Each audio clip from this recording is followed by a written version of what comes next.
Julio Verne, un expreso del futuro. Ande con cuidado, gritó mi guía. Hay un escalón. Descendiendo con seguridad por el escalón de cuya existencia así me informó, entré en una amplia habitación iluminada por enceguecedores reflectores eléctricos, mientras el sonido de nuestros pasos era lo único que quebraba la soledad y el silencio del lugar donde me encontraba. ¿Qué estaba haciendo yo allí? Preguntas sin respuesta. Una larga caminata nocturna. Puertas de hierro que se abrieron y se cerraron con estrépitos metálicos. Escaleras que se internaban en las profundidades de la tierra. No podía recordar nada más. Carecía, sin embargo, de tiempo para pensar. Seguramente usted se estará preguntando quién soy yo, dijo mi guía. El coronel Pierce, a sus órdenes. ¿Dónde está? Pues en Estados Unidos, en Boston, en una estación. ¿Una estación? Así es, el punto de partida de la compañía de tubos neumáticos de Boston a Liverpool. Y con un gesto pedagógico, el coronel señaló dos grandes cilindros de hierro de aproximadamente 1,5 metros de diámetro que surgían del suelo a pocos pasos de distancia. Miré esos cilindros que se incrustaban a la derecha en una masa de mampostería y en su extremo izquierdo estaban cerrados por pesadas tapas metálicas de las que se desprendía un racimo de tubos que se empotraban en el techo, y al instante comprendí el propósito de todo esto. ¿Acaso yo no había leído poco tiempo atrás en un periódico norteamericano un artículo que describía este extraordinario proyecto para unir Europa con el Nuevo Mundo mediante dos colosales tubos submarinos? Un inventor había declarado que el asunto ya estaba cumplido, y ese inventor, el coronel Pierce, estaba ahora frente a mí. Recompuse mentalmente aquel artículo periodístico. Casi con complacencia, el periodista entraba en detalles sobre el emprendimiento.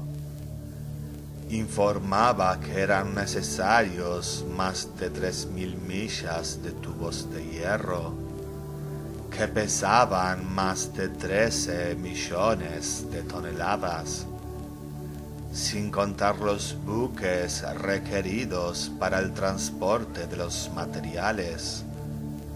200 barcos de 2,000 toneladas que debían efectuar 33 viajes cada uno. Esta armada de la ciencia era descrita llevando el hierro hacia 2 navíos especiales, a bordo de los cuales eran unidos los extremos de los tubos entre sí, envueltos por un triple tejido de hierro y recubiertos por una preparación resinosa. con el objeto de resguardarlos de la acción del agua marina.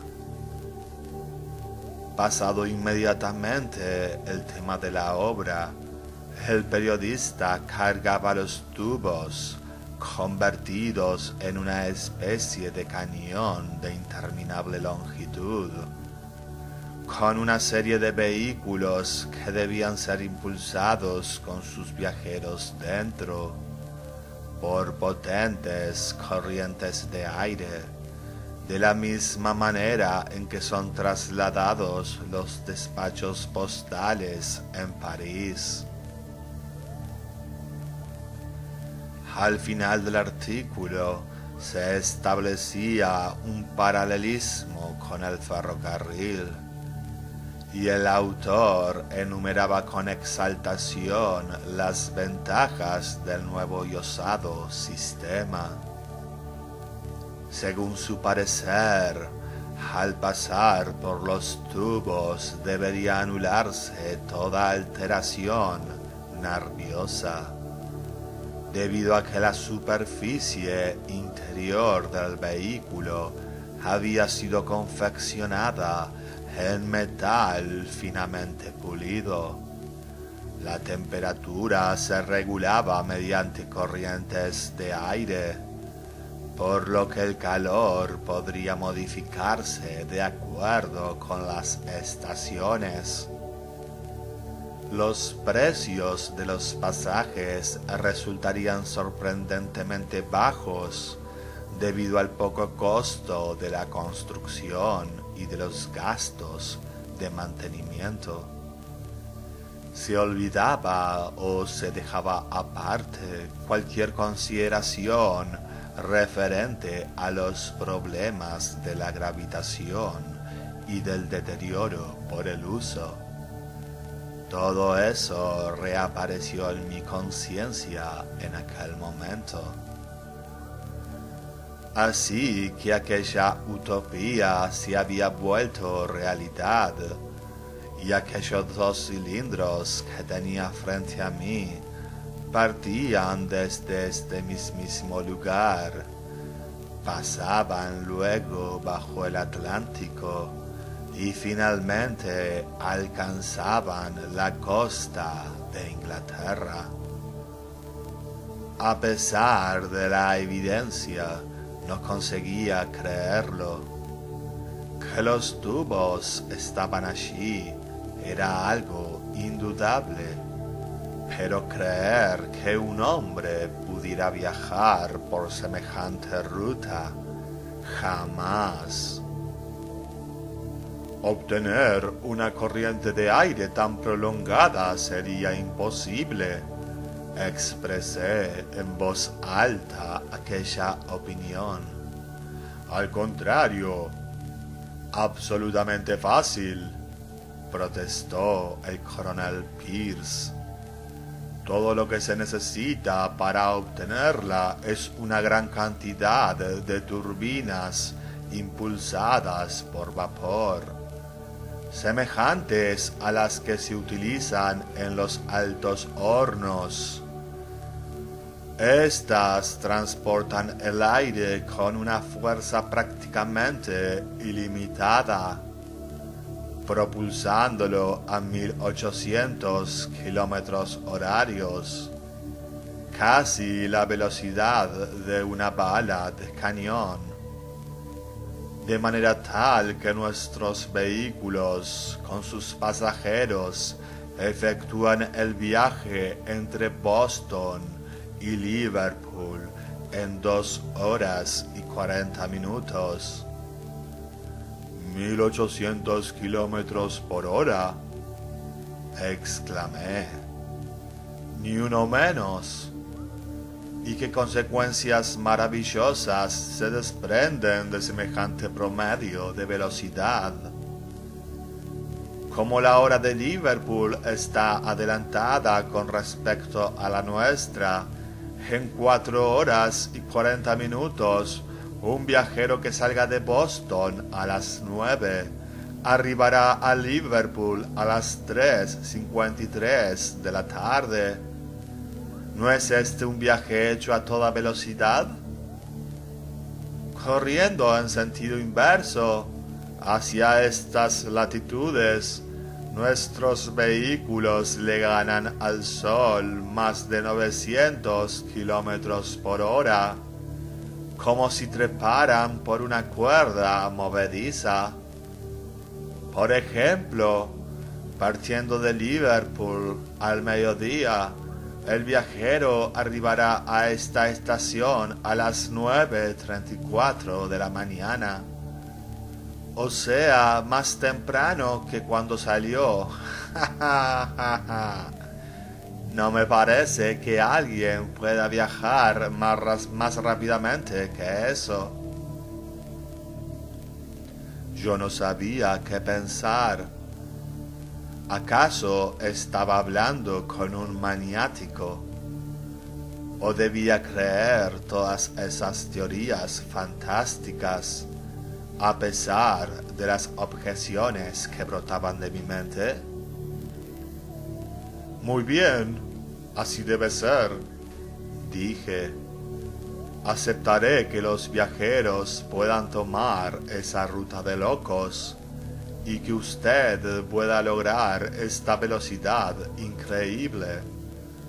Pero una vez que la haya alcanzado, ¿cómo hará para frenarla? Cuando llegue a una parada, todo volará en 1000 pedazos. No, de ninguna manera, objetó el coronel, encogiéndose de hombros. En nuestros tubos, uno para irse, el otro para regresar a casa, alimentados consecuentemente por corrientes de direcciones contrarias, existe una comunicación en cada juntura. Un destello eléctrico nos advierte cuando un vehículo se acerca. Librado a su suerte, el tren seguiría su curso debido a la velocidad impresa, pero mediante el simple giro de una perilla podemos accionar la corriente opuesta de aire comprimido desde el tubo paralelo y de a poco reducir a nada el impacto final. ¿Pero de qué sirven tantas explicaciones? ¿No sería preferible una demostración? Y sin aguardar mi respuesta, el coronel oprimió un reluciente botón plateado que salía del costado de uno de los tubos. Un panel se deslizó suavemente sobre sus estrías y a través de la abertura así generada alcancé a distinguir una hilera de asientos, en cada uno de los cuales cabían cómodamente 2 personas lado a lado. «¡El vehículo!», exclamó el coronel.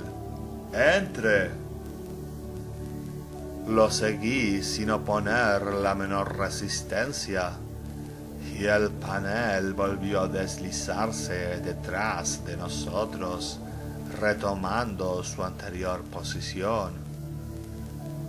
A la luz de una lámpara eléctrica que se proyectaba desde el techo, examiné minuciosamente el artefacto en que me hallaba. Nada podía ser más sencillo.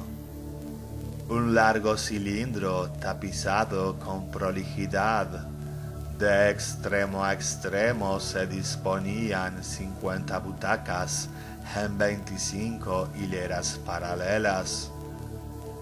Una válvula en cada extremo regulaba la presión atmosférica, de manera que entraba aire respirable por un lado y por el otro se descargaba cualquier exceso que superara la presión normal. Luego de perder unos minutos en este examen, me ganó la impaciencia. «Bien», dije. ¿Es que no vamos a arrancar? Si no vamos a arrancar, exclamó el coronel Pierce. Ya hemos arrancado. Arrancado sin la menor sacudida. ¿Cómo era posible? Escuché con suma atención, intentando detectar cualquier sonido que pudiera darme alguna evidencia. Si en verdad habíamos arrancado, si el coronel no me había estado mintiendo al hablarme de una velocidad de 1800 kilómetros por hora, ya debíamos estar lejos de tierra, en las profundidades del mar, junto al inmenso oleaje de cresta espumosa por sobre nuestras cabezas. E incluso en ese mismo instante, probablemente confundiendo el tubo con una serpiente marina monstruosa, de especie desconocida, las ballenas estarían batiendo con furiosos coletazos nuestra larga prisión de hierro. Pero no escuché más que un sordo rumor, provocado sin duda por la traslación de nuestro vehículo y ahogado por un asombro incomparable, incapaz de creer en la realidad de todo lo que estaba ocurriendo. Me senté en silencio dejando que el tiempo pasara. Luego de casi una hora, una sensación de frescura en la frente me arrancó de golpe del estado de somnolencia en que había caído paulatinamente. Alcé el brazo para tocarme la cara. Estaba mojada. ¿Mojada? ¿Por qué estaba mojada? ¿Acaso el tubo había cedido a la presión del agua? Una presión que obligadamente sería formidable, pues aumenta a razón de una atmósfera por cada 10 metros de profundidad. Fui presa del pánico. Aterrorizado quise gritar y me encontré en el jardín de mi casa, rociado generosamente por la violenta lluvia que me había despertado. Simplemente me había quedado dormido mientras leía el artículo de un periodista norteamericano referido a los extraordinarios proyectos del coronel Pierce, quien a su vez, mucho me temo, también había sido soñado.